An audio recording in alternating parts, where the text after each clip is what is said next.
அதிமுக ஒன்றிணையணும் சொல்லியிருந்த செங்கோட்டையனுடைய பதவியை பறிச்சிருக்கிறாங்க. எப்படி பாக்குறீங்க சார்? எடப்பாடி பழனிசாமிக்கு இந்த உலகத்திலே பிடிக்காத வார்த்தை என்ன அப்படின்னா ஒன்றிணையணும், இணையணும், ஒன்றுபடுவோம், ஒற்றுமையா இருப்போம் அப்படின்ற வார்த்தைகள் தான். எம்ஜிஆரும் செல்வி ஜெயலலிதாவும் கூட இப்படி நடந்துகிட்டது இல்லை.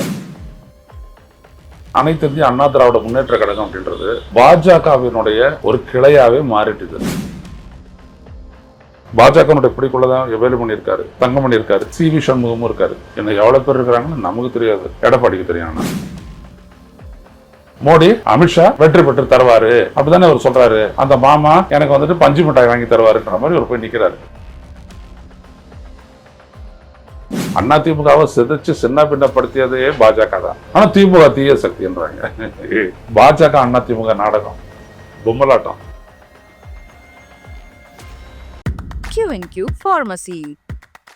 Invest smart, earn extraordinary. Guaranteed return. 100% buyback assurance. Q&Q Pharmacy.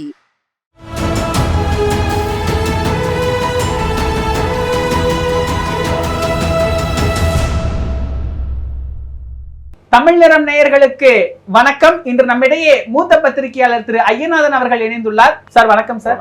Sir, AIADMK ஒன்றிணையணும் சொல்லியிருந்த செங்கோட்டையனுடைய பதவியை பறிச்சிருக்கிறாங்க. எப்படி பாக்குறீங்க சார்? எடப்பாடி பழனிசாமிக்கு இந்த உலகத்திலே பிடிக்காத வார்த்தை என்ன அப்படின்னா ஒன்றிணையணும், இணையணும், ஒன்றுபடுவோம், ஒற்றுமையா இருப்போம் அப்படின்ற வார்த்தைகள் தான். தனிச்சிருப்போம், தன்னந்தனியா இருப்போம், ஆனா பலமா இருப்போம். கட்சி என்னாவும் அதை பத்தி கவலை இல்லை. இது கிட்டத்தட்ட இது வந்துட்டு 2 வருஷமா போயிட்டு இருக்கக்கூடிய ஒரு விடயம் தான் அது. ஆனால் அவரை பொறுத்த வரைக்கும் என்ன அப்படின்னோம்னா, என் பாதை தனி வழி, ஏன் வழி தனி வழின்னு சொல்லுவாங்க இல்லையா, அந்த மாதிரி ஒரு தவறான பாதையை அவர் கொண்டு போறாரு. அவர் தமிழ்நாட்டினுடைய உரிமையை பேணக்கூடிய, தமிழ்நாட்டினுடைய உரிமைக்காக போராடக்கூடிய தமிழ்நாட்டினுடைய ஒரு கட்சி அது தமிழர் கட்சி, அண்ணா திராவிட முன்னேற்ற கழகம். ஆனால் இவர் என்னைக்கு பொறுப்பெடுத்தாரோ அதில் இருந்துட்டு பார்த்தீங்க அப்படின்னோம்னா, இந்த அனைத்து இந்திய அண்ணா திராவிட முன்னேற்ற கழகம் அப்படின்றது பாஜகவினுடைய ஒரு கிளையாகவே மாறிட்டுது. அது கொஞ்சம் கொஞ்சமாக போயிட்டு இப்போ பேச்சளவில் வந்துட்டு இப்போ பார்த்தீங்க அப்படின்னா, பாஜகவை விட மிஞ்சிய அங்கே மோடி நான் பதவி விட மாட்டேன், இங்கே நான் பதவி விட மாட்டேன் அப்படின்ற மாதிரி எடப்பாடி. இதை வந்துட்டு இவர் செங்கோட்டையன் சொன்னதில் கட்சியினுடைய நலனும் இருக்குது, பிஜேபியினுடைய கையும் இருக்குது, 2 இருக்குது, அது சந்தேகமே இல்லை. புரியுதுங்களா? இங்கேருந்து கட்சியினுடைய வெளியேற்றப்பட்டவர்கள், வெளியேறியவர்கள், இவர்களை எல்லாம் உள்ளே கூட்டிக்கணும் அப்படின்ட்டு சொல்லிட்டு செங்கோட்டையன் சொல்கிறது அப்படின்றது நிச்சயமாக திரும்பி வந்தாங்கன்னா கட்சியை பலப்படுத்தும். ஆனால் என்ன பலவீனப்படுத்துமே? அதுக்கு என்ன கேரண்டி? யாரெல்லாம் நான் ஏன் இவங்களெல்லாம் தூக்கினேன்? ஏன் சசிகலாவை முதல்ல தூக்கினேன்? ஏன் அடுத்தது ஓபிஎஸ் தூக்கினேன்? ஏன் நிறைய இந்த பொதுக்குழு உறுப்பினர்களை தூக்கினேன்? ஏன் நிறைய பேரை பொறுப்புகள் எடுத்துட்டு அமைப்புகள் எடுத்துட்டு நீக்கினேன்? எதுக்கு நான் நீக்கினேன்?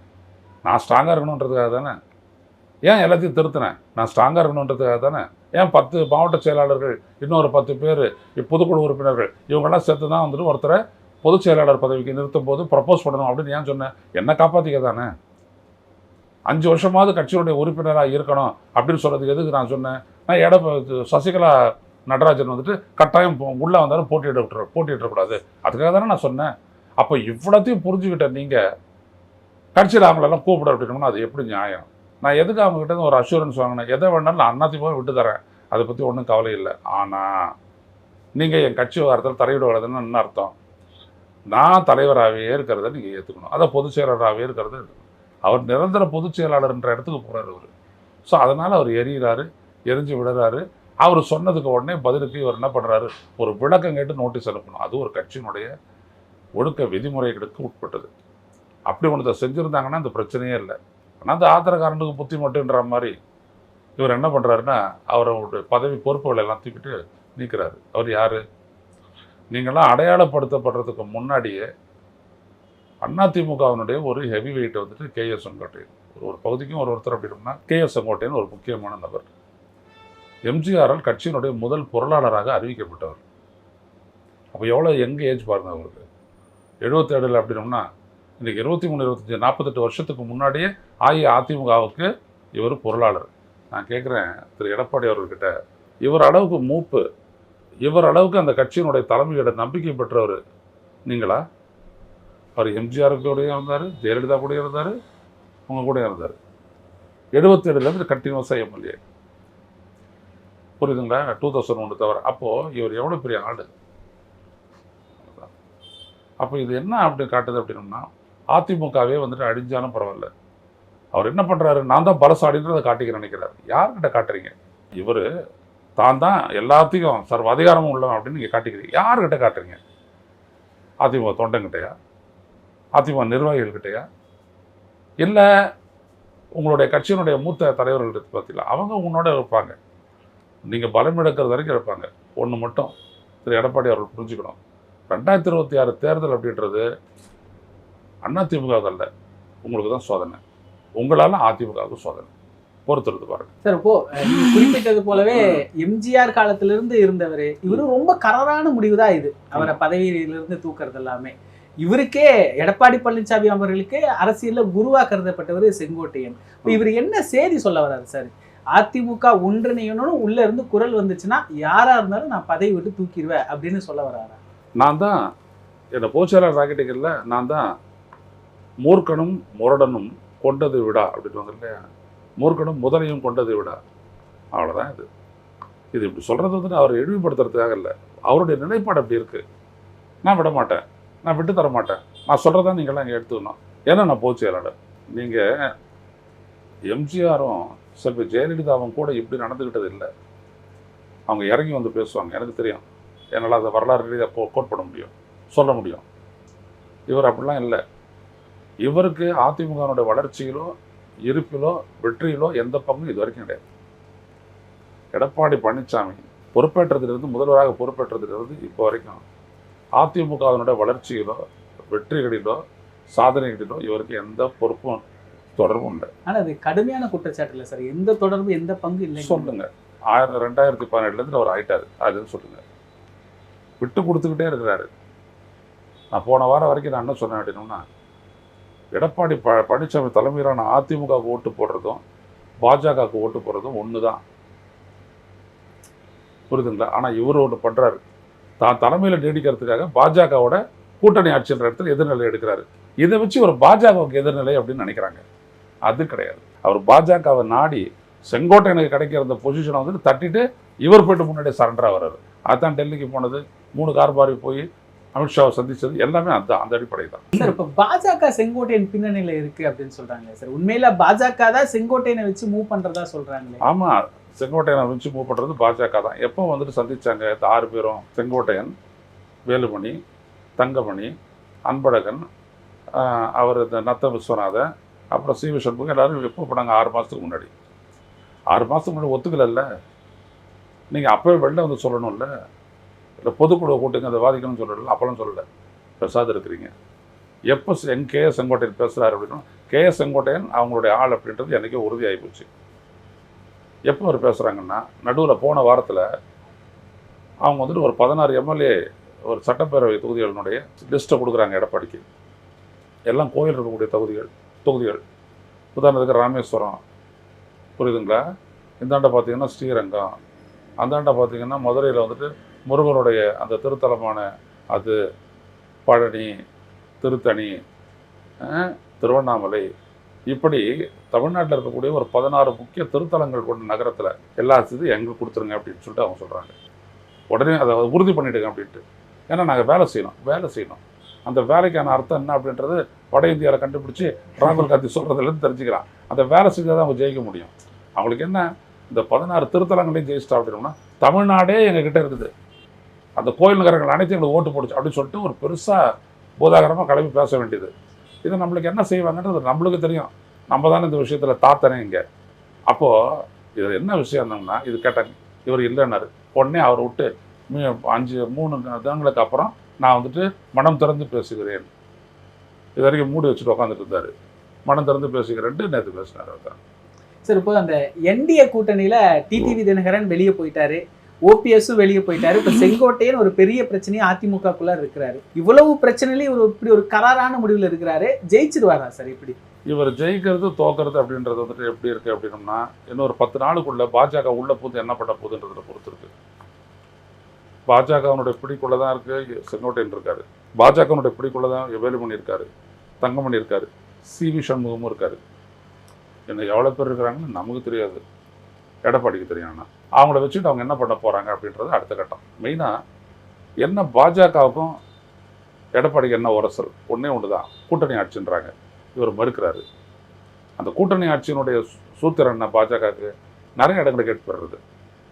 அதான் அந்த 21-18 21%, 18% கூட்டணி. அதான் 2க்கு 1. 2க்கு 1 கிடையாது, 2க்கு 1.25 வரும். அப்படி கிடையாது. நீ 134 எடுத்து எனக்கு 100 கொடுத்துரு. அவங்க வந்துட்டு தென் மாவட்டங்கள்லையும் கொங்கு பெல்ட்லையும் நிறைய இடங்களில் போட்டியிட பார்க்குறாங்க. அவங்களுக்கு தேவை குறைஞ்சது 30 to 40 பேர் எம்எல்ஏக்களாக உள்ளே போகணும். அதற்கான வேலையை அவங்க செய்வாங்க. இதில் என்ன அப்படின்னோம்னா, இதில் எடப்பாடிக்கு ஒரு டவுட் இருக்குது. நம்ம சீட்டை இவங்களுக்கு கொடுத்துட்ட உடனே இவங்க கட்டாயம் அவங்க தொகுதியில் வேலை செஞ்சிருவாங்க. இப்போ போன முறை பாருங்கள், எவ்வளோ இடங்களில் அதிமுகலாம் எவ்வளோ கம்மியாக ஓட்டு வாங்குது. ஆனால் அண்ணாமலை எவ்வளோ ஓட்டு வாங்கினார்? 4.5 லட்சம் ஓட்டு வாங்கினார். அப்புறம் நயனார் நாகேந்திரன் எவ்வளோ ஓட்டு வாங்கினார்? 3.5 லட்சம் ஓட்டு வாங்கினார். அப்போ இதெல்லாம் அவர் பார்ப்பார்ல, அவருக்கும் கொஞ்சம் தெரியும்ல என்னென்ன பண்ணுவாங்கன்ட்டு. அதுக்காகத்தானே இவர் அவனே இப்போ அவங்கள நாடியாக இருக்கார். இவரும் மோடி அமித்ஷா வெற்றி பெற்று தருவார் அப்படி தானே அவர் சொல்கிறாரு. அந்த மாமா எனக்கு வந்துட்டு பஞ்சு மிட்டாய் வாங்கி தருவாருன்ற மாதிரி இவர் போய் நிற்கிறாரு. சரிதானா? இங்கே விதனை என்னன்னா அதை இவர் கொடுக்கக்கூடாது.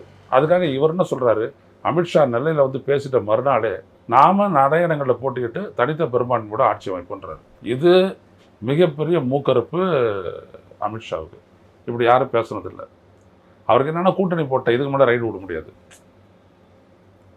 புரியுதா? ரைடு விட்டாங்கன்னா அப்புறம் எக்ஸ்போஸ் பண்ணிவிடுவான். உங்களுக்கு எல்லாத்தையும் அப்படியே அதிமுக பலியிடணுமானான் அப்படின்னு வேற ஒரு வீரா வேஷம் போடுவார் இவர். அதனால் இவர் பார்க்குறாரு. அது அவருக்கும் தெரியும். அதனால் என்ன பண்ணுறாங்க அப்படின்னா, உன்னை காலி பண்ணணும்னா வெளியில் இருக்கிறவங்களை எடுத்து உள்ளே விடணும். உள்ளே விட்டுட்டா அவங்கள வச்சு நான் வேலையை பார்த்துக்குவேன். ஸோ அதுதான் அமித்ஷாவுடைய கேம் பிளான். கபடிக்காரன் தானே பண்ணணும். அமித்ஷாவுடைய அறிவு, அமித்ஷாவுடைய சாணிக்கத்தனம் என்னது?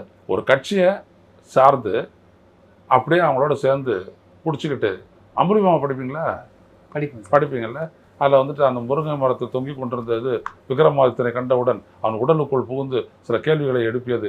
இந்த கேள்விகளுக்கெல்லாம் நீ பதில் சொல்லவில்லை என்றால் உன்னுடைய மண்டை வெடித்து சிதறிவிட்டோம் அப்படின்னு போச்சு. இவரை விக்ரமாதித்தன்னு வச்சுக்கோங்க. ஏன்னா அவளை அறிவாளி கிடையாது எடப்பாடி. ஆனால் பாஜக வேதாளம் தான். இப்போ இந்த வேதாளத்தை இவர் கூட்டணி போட்டுனாரு. இப்போ வேதாளம் டிக்டேட் பண்ணுது எல்லாத்தையும். புரியுதா? இவர் என்ன பண்ணுவார் இப்போ? புரியுதா? அந்த வேதாளத்தினுடைய ஒரு குட்டி வேதாளம் சாத்தான்னு வச்சுக்கோங்க. இவர் பெரிய ஆள் தான், ஆனால் என்னவா இருக்கிற இன்னைக்கு அவ்வளோதான். இதுதான் இங்கே நடந்துட்டு இருக்குது. நான் என்னோட அடுத்த கேள்வியே பாஜக ரொம்ப அமைதியா இருக்குதுன்னு கேட்கலான்னு இருந்தேன். அந்த அமைதிக்கு பின்னாடி இருக்கக்கூடிய அர்த்தங்களை சொல்லிட்டீங்க. அதான் இதுதானே பிடிச்சிட்டு இருக்குது வேதாளம். இப்போ இந்த மேற்கு மண்டலத்துல செங்கோட்டையனுக்கு செல்வாக்கு இருக்குன்னு சொல்றாங்களே சார், எப்படி சார் அது? அப்படிதான் செங்கோட்டையன் இருந்தது. அப்புறம் உள்ளாட்சி தேர்தலெல்லாம் தோத்துட்டீங்க ஐயா. ஒருத்தருடைய செல்வாக்குன்றது மறுக்க முடியாத ஒரு உண்மை. ஒரு கட்சிக்கு மக்களிடையே செல்வாக்கு இருக்குது அப்படின்னா அந்த கட்சி சார்பாக நீண்ட காலம் இருந்த அந்த பகுதி தலைவர்கள், சட்டமன்ற உறுப்பினர்கள், உள்ளாட்சி பிரதிநிதிகள், உள்ளாட்சி அமைப்பில் இருக்கிறவங்க, இவங்க எல்லாருக்கும் அந்த செல்வாக்கு இருக்கும். செல்வாக்கு யாருக்குமே இல்லாத இருக்காது. இதுதான் அந்த பாஜகவுக்கு புரியாத விஷயம். தமிழ்நாட்டை பொறுத்த வரைக்கும் ஒரு கட்சி செல்வாக்குன்னுவாங்க. கட்சி செல்வாக்கு மட்டும் இல்லை. அவர் எவ்வளோ ஓட்டு வாங்கினார்? பன்னீர்செல்வம் 3,42,000 ஓட்டு. சும்மாவாது? அதிமுக இரட்டை இலட்சணத்தை எதிர்த்து அவர் வாங்குறாரு. எவ்வளோ ஓட்டு வாங்கினார்? 2.25 லட்சம். யார்? டிடிவி தினகரன். இப்படி அவங்கெல்லாம் ஹெவி வெயிட்ஸ். அவங்களுக்கெல்லாம் அந்த இடத்துலலாம் செல்வாக்கு இருக்குது. அதை நீங்கள் கவனிக்கணும். இந்த மாதிரி உள்ள சட்டப்பேரவை தேர்தல்கள்லேயும் வரும். அப்படிப்பட்டவங்க ஒரு 40-45 பேர் ஓபிஎஸோடு இருக்காங்க. அவங்கள நிறுத்தணும்னா 20,000 ஓட்டை க்ளீனாக 20-30,000 ஓட்டை க்ளீனாக பிரித்து எடுத்துகிட்டு தோக்கடிச்சு விட்டு போயிட்டே இருப்பாங்க.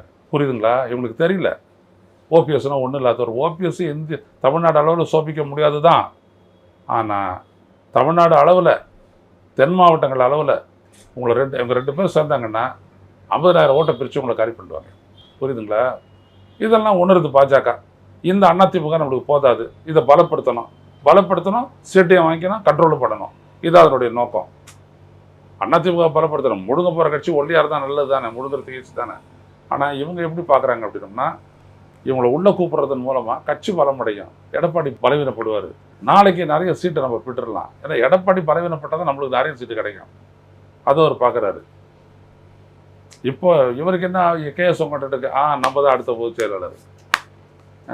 அவங்களெல்லாம் பண்ணி நான் கேட்குறேன், அதிமுகவை சிதைச்சு சின்ன பின்னப்படுத்தியதே பாஜக தான்.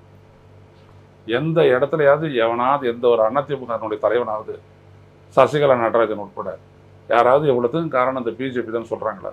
ஆனால் திமுக தீய சக்தின்றாங்க. இதுதான் இந்த தமிழ்நாட்டில் நடக்கக்கூடிய பாஜக அதிமுக நாடகம் பொம்மலாட்டம். சார் இப்போ இந்த கொங்கு மண்டலம் இது வந்து எடப்பாடி பழனிசாமி அவர்களுக்கும் ஒரு பவர்ஃபுல்லான மண்டலம், அவருடைய கோட்டைன்னு சொல்லுவாங்க. செங்கோட்டையனுக்குமே அது ஒரு பவர்ஃபுல்லான மண்டலம். இப்போ 2 பேர்த்துக்கும் போட்டி வரும்போது எடப்பாடி அதே மாதிரி பழனிசாமி, திமுக இருக்க மாட்டாங்க. ஏன்னா கடைசி தேர்தலுடைய இப்போ சுப்பலட்சுமி ஜெகதீஷ் நெய்வேட்டி தானே தோற்கடிச்சாங்களா இல்லையா மொடக்குறிச்சியில்? அதுக்கு பின்னாடி வந்துட்டு இந்த ஒன்றும் இல்லை, இந்த போஸ்டல் ஓட்ஸை வச்சு காலி பண்ணாங்க அரசு ஊழியர்கள். அதெல்லாம் நிறைய நடக்கும். அப்படியே அவங்க எல்லாம் தோக்குறாங்க. செல்வாக்கு படைச்சவர்னா கொங்கு மண்டலம் தான் அண்ணாமலை கூட, அதனால் அவர் ஜெயிச்சுருவார். அவர் தோத்தாரில் போன முறை. அதனால் அதெல்லாம் கிடையாது. அந்த கட்சிக்கு அது பலவீனப்படும். அதிமுகவுக்கு செங்கோட்டையினுடைய பலம் ஒரு பலம். அவர் தள்ளிட்டீங்க அப்படின்னா அந்த பலம் வந்துட்டு அடிப்படும். தற்கால அரசியல் குறித்தான பல தகவல்களை சுவாரஸ்யமா பகிர்ந்து கொண்டதுக்கு நன்றிங்க sir. Q&Q Pharmacy. Services available. Medicine, optical, diagnostics, audiology. Q&Q Pharmacy.